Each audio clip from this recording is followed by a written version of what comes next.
Bonjour. Ce matin, je vais vous parler... alors déjà, je suis un peu fatiguée parce que je me suis couchée à 2 heures du matin parce que j'ai assisté au meeting d'Anne Hidalgo hier soir au Cirque d'Hiver. Mais c'est intéressant. Mais il faut le temps que ça mûrisse un peu. Hein. Quoi qu'il en soit, ce matin, étant la conseillère de François Hollande et du gouvernement, j'ai lu les articles sur Internet et, il a été... comment dire ? Il a été mis en avant le fait, enfin plein de trucs quoi. Alors on va essayer de procéder par ordre, hein, d'accord. Je vais vous donner une leçon de com en même temps. Bon alors il paraît que le gouvernement passe pour une équipe d'amateurs. Alors excusez-moi, ça me fait rire. Hein. Bah oui, effectivement, oui, moi je suis amateur aussi. Oui, je suis amateur. Le problème c'est que dans le verbe amateur il y a aimer. Faudrait peut-être pas oublier l'essentiel. D'accord ? Bon. Alors sur ce point, justement, j'ai un projet de reconnaissance du statut de travailleur bénévole. Voilà. Ce qui permet d'avoir la crédibilité, et la reconnaissance intellectuelle d'une activité au sein d'une association ou au sein d'une... Voilà. Chose qui n'existe pas actuellement. Voilà. Alors, sur les amateurs, nous allons donc revenir aux amateurs. Donc il y a aimer, oui. Alors, si vous voulez, on peut voir les choses telles qu'elles sont aujourd'hui. Je vais vous donner un exemple, tiens, sur le plan culturel, c'est très intéressant.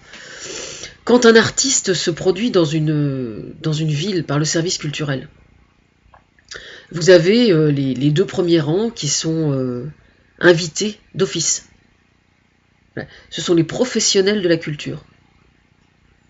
Alors quelquefois, quand c'est une star super connue et tout, c'est bien d'être vu, donc ils y vont quoi. Bon, je ne veux pas dire par là systématiquement que tous les professionnels de la culture sont dans ce cas, mais il arrive qu'ils le soient. Je l'ai constaté par moi-même, d'accord ?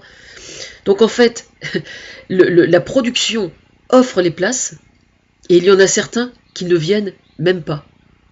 Voilà. C'est vous dire s'ils aiment, si vous voyez ce que je veux dire.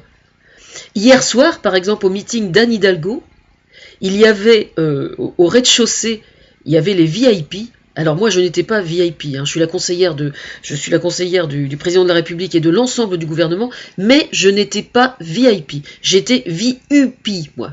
Very Unknown Person. Voilà. Donc j'étais dans les balcons là-haut, là. Et qu'est-ce que j'ai vu en face, figurez-vous ? J'ai vu au moins, je sais pas, une dizaine de sièges qui étaient réservés donc à des personnes et qui étaient inoccupés pour le meeting d'Anne Hidalgo à Paris. Sont-ce ces gens amateurs ou professionnels du socialisme ? Oui, c'est comme ça. Ah mais moi j'ai l'œil partout, hein, ça, là, vraiment vous n'avez pas de bol là-dessus. Bon, mais nous reviendrons sur le meeting d'Anne Hidalgo pour d'autres raisons. Oui, alors ce statut de travailleur bénévole, c'est un truc hyper important et moi ça m'est déjà arrivé d'en discuter avec plein de gens qui sont dans le milieu associatif et ils trouvent que c'est une idée absolument géniale. Elle est d'autant plus géniale qu'elle vient de chez moi. Voilà. Bon, donc moi en fait quand je vois des professionnels dans le politique qui sont traités d'amateurs, eh bien je trouve ça vachement rassurant. Voilà. Parce que s'ils sont traités d'amateurs, ça signifie que ce qu'ils font est empreint de plus de spontanéité et d'amour. Oui, même si le fait de coller le mot amour ou conviction avec politique, je pense qu'il y a des gens, à mon avis, pour qui ça va frotter un petit peu, quoi. Mais bon, est-ce que Marine Le Pen aime ce qu'elle fait ? Ou est-ce qu'elle est plus soucieuse de ce que ça lui rapporte ? La question mérite d'être posée. Je pourrais dire la même chose avec l'UMP, je vous signale. Enfin bref. Alors pour revenir à on va continuer sur l'amateurisme là, parce qu'il y a beaucoup à dire quand même. Alors vous avez le domaine, le secteur de la société où c'est le plus criant, vraiment, c'est dans le domaine du sport. Là par exemple, il y a eu les Jeux Olympiques. Bon, c'est vraiment bien qu'il y ait eu le handisport et tout. Oui, je sais, j'en ai pas parlé du tout. C'est pas que je voulais pas en parler, c'est que tout simplement, je peux pas être partout. Voilà. Je suis super contente que tout le monde y ait trouvé son compte. Mais au niveau du sport, alors là, je crois que c'est le secteur où c'est vraiment le plus flagrant. C'est-à-dire que plus un sport est médiatisé, donc d'une certaine façon plus ou moins perverti par l'argent, moins ils sont amateurs. Effectivement. Le summum, évidemment, c'est certains grands clubs que je ne citerai pas, où le pognon règne comme c'est pas permis, et plus il y a de pognon, moins il y a d'amateurisme, effectivement, et on voit ce que ça donne. Voilà. Eh oui. Si vous prenez un sport qui est complètement marginal, par exemple, où les mecs ont du mal à gagner leur croûte, bah c'est clair que la raison principale pour laquelle ils font ce sport, c'est pas de gagner du pognon. D'ailleurs, on est trop dans l'inverse, c'est-à-dire que ils se retrouvent à être complètement découragés parce que ils gagnent tellement peu d'argent que c'est plus possible, quoi. Alors évidemment, il faut arriver à trouver un juste milieu. L'idéal, en fait, ce serait évidemment que l'argent, comment dire, que le professionnalisme soit là avec l'esprit amateur. Quelquefois, on y arrive, mais c'est pas toujours facile. Dans les médias, on y arrive pour tous les gens qui me suivent, par exemple. Voilà, ça fait beaucoup de monde. Voilà. Alors, j'ai rigolé parce que, évidemment, sur France Info, il y avait un article au sujet de la communication au sein du gouvernement. Bon, alors, il y en a un à qui je foutrais bien ma main quelque part, et pas au cul. Vous voyez ce que je veux dire? C'est Claude Sérillon qui est qui est à la communication au gouvernement. Oui, alors il a été choisi parce que moi je l'aime bien, c'est tout, hein, c'est uniquement pour ça. Hein. Mais franchement, quand on voit ce que ça donne, je suis désolé, monsieur Claude Sérillon, mais franchement, non. Bon, enfin bref. Alors en fait, tout ça est quand même bien orchestré, hein, par Thomas, notamment. Enfin, pas lui seul, mais notamment. Uniquement pour que je fasse ma vidéo, moi, sur la communication. Il faut quand même que vous le sachiez. Alors, il a été donc reproché au gouvernement de ne pas être doué en communication. Alors, l'argument qui émane du gouvernement, c'est de dire que la communication... Excusez-moi, la communication, c'est source de manipulation et oui, mais bien sûr. Une communication, plus une communication est léchée, entre guillemets, enfin, ou perfectionnée, on va dire, plus il y a quelque chose de profondément malsain. Alors, à l'extrême, vous avez Hitler. Hitler, par exemple, savait très bien haranguer les foules. Marine Le Pen est très douée en communication, si vous voyez ce que je veux dire. Son père, par exemple, j'entendais l'autre jour, je sais plus qui disait, c'est vrai que Jean-Marie Le Pen, il y a un truc où il est super balèze, c'est que quand il est à la tribune et qu'il fait son show, là, sans notes, sans quoi que ce soit, il est hyper bon, quoi. Voilà, là, ça c'est des gens qui sont très doués en communication. C'est-à-dire qu'eux, ils ont tellement foi en la haine qu'ils arrivent à puiser dans la haine de quoi faire tenir un discours, quoi. Effectivement, ça laisse rêveur. Ça laisse rêveur. Alors justement, tiens, hier soir, au meeting d'Anne Hidalgo, j'ai vu, le premier à prendre la parole, c'était Monsieur Delanoë. J'ai été vraiment bluffé, quoi. Le mec, il travaille sans aucun papier, sans aucune note, quoi. C'était juste excellent, quoi. Alors évidemment, comment fait-il, Monsieur Delanoë, pour être excellent sans avoir... alors j'imagine que le plan, il l'a dans sa tête quand même. Hein. Pas prendre que pour une bille non plus. Hein.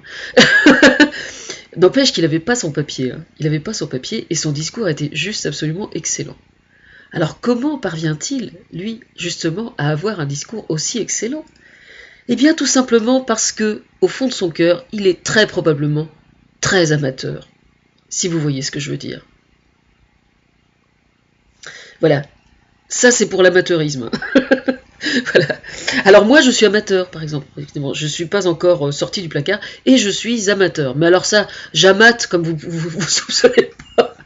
Comme vous ne soupçonnez pas ce que j'amate. Alors ça, j'amateur, j'amate, j'amoncelle. J'amoncelle beaucoup, ouais. Enfin bref.